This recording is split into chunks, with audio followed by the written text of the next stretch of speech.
week, we just did something in our latest episode. I had a former FBI assistant supervisory agent who worked in Ukraine in 2008, and we had him on the show to talk about some of the language barrier that Zelensky was going through. Like, let's be honest, it's not his first language. There were a couple things there that he probably wanted to emphasize, but didn't have the right words or couldn't find the right words. I don't know if this attack was premeditated. I don't even want to use the word attack because I hate the way the connotation of it, Carrie. But I will say that J.D. Vance, and anybody knows this that works in corporate America, when the number two starts talking with the big boss in the room, everybody would look at the number two and say, why are you speaking when not spoken to? And I think J.D. Vance, as Vice President of the United States, has to take a softer tone. President Trump should have stepped in there and said, hey, let's not do this in front of the cameras. But then there's the argument that people will make that says, we want this to play out in front of the cameras because the negotiation needs to be tougher because the war's not ending. And President Trump campaigned on the war being ended. And right now, he feels like he should negotiate with the invader first. He can get Vladimir to the table. Ukraine is secondary in that part. Remember, he wasn't supposed to be there to do this, Kerry. They were there to do the minerals deal. They were there to talk about the minerals exchange, how this would be implemented. That was part of this. This was just a quick meet. This was supposed to be 2 to 3 minutes on camera. And it kind of escalated, I think, because J.D. Vance decided to chime in there. So I don't think it was premeditated, but I think the escalation of this, it could have all been diffused, and this could have all happened with the doors closed and media not in attendance, for sure. What would you say to those who said that it was Zelensky who brought up things outside of the minerals deal? He seemed to push hard for security guarantees when that was never part of the deal that they were there to discuss. Yeah, Kerry, look, if somebody punched me in the face and then I talked to somebody that was trying to break up me getting punched in the face, I would be incredibly upset at the person who punched me in the face. And I don't think I would listen to logic or reason or anything else dealing with that. And there was a few times during that, and I encourage people to go watch the full 11-minute exchange, where Zelensky gave a look like this, like, are you kidding me? My country was invaded on February 24th of 2022. In 2014, during the Obama administration, Russia annexed Crimea. Obviously, it's a Russian-speaking peninsula, but they annexed this. There was in 2019, you can look up this photo of Angela Merkel and Emmanuel Macron and Vladimir Putin and Zelensky all at a table signing a ceasefire in the eastern parts of Ukraine.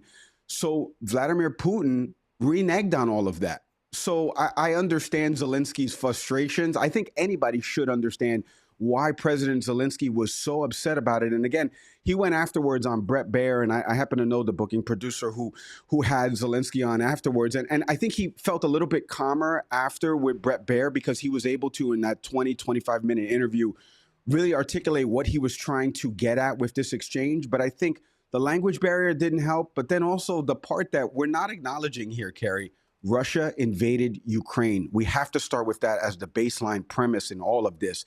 This happened because Russia on February 24th of 2022 invaded a sovereign country to the west of them. Now, after the summit in the UK yesterday, British Prime Minister said Europe must now do the heavy lifting for a peace plan. And he also said the peace proposal includes peacekeeping troops on the ground and as well as planes in the air. Russia's Prime Minister Lavrov dismissed the idea as unacceptable to Moscow. So where does this leave us? Yeah, I mean, and this was part of, if you recall, Kerry, when Secretary Rubio met with Lavrov out in Saudi Arabia as part of that attempt to have some mediation.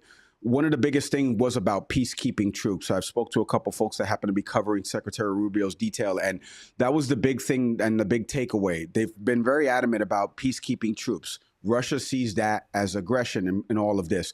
What I make of it is, and I heard the prime minister, I watched the full conference that aired yesterday. He got asked very bluntly, do you think it's time to move without the United States? And I think this is part of, to be honest with you, Kerry, this is part of Trump's plan. Like, he ran on that the members of NATO don't contribute their fair share. They don't do their own amount of work. That's what he feels, right? The world doesn't feel that, but that's what he feels. And so I think Prime Minister Starmer here is saying that, look, it's time for us to start doing more of the heavy lifting. If you heard in his words, he didn't dismiss the United States. He feels that, why don't we lead from this position right now? We're all on this continent. Let's put a plan together. Emmanuel Macron, myself, the Ukrainian president, you see Justin Trudeau there in the shots. Let's put this together. Then let's bring the United States in on this. Whereas, as I mentioned before, President Trump, and speaking to, again, people in the administration, it has been, we are going to negotiate. First, we're going to negotiate with Russia. Then we're going to bring Ukraine in on this. I think that's the wrong approach because, as I mentioned again, the overarching theme here is one country invaded the other. And I think the prime minister yesterday, his comments were really like, I'm going to take charge of this. Europe needs to take charge of this. These countries united. Some don't want to be a part of it. We're going to work with them on phase 2, as he mentioned yesterday in the presser. But I think Europe is going to take charge on this and then bring back this plan to President Trump. We'll see what that actually looks like and if Trump accepts that and if Putin eventually comes to the negotiating table, Kerry. So, Mike, as we finish up in our last 30 seconds, is it basically Europe brings Zelensky and Trump will bring Putin to the table, and that's sort of how this is going to meet in the middle? Gary, I think you just solved it here. I think it's time to retire now and be a part of the administration. That is my hope, hearing Starmer's words yesterday.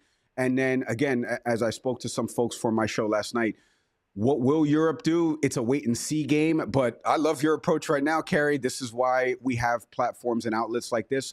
The hope is that somebody in administration sees this, hears this, or sees comments and says, that could work, and let's start to put a plan together around that. So I think that is partly where the puck is going to go to. Appreciate your insights early this morning. Mike Leon, NTD News contributor and the host of the Can We Please Talk podcast. We'll see you soon, Mike. Thanks for having me, Kerry.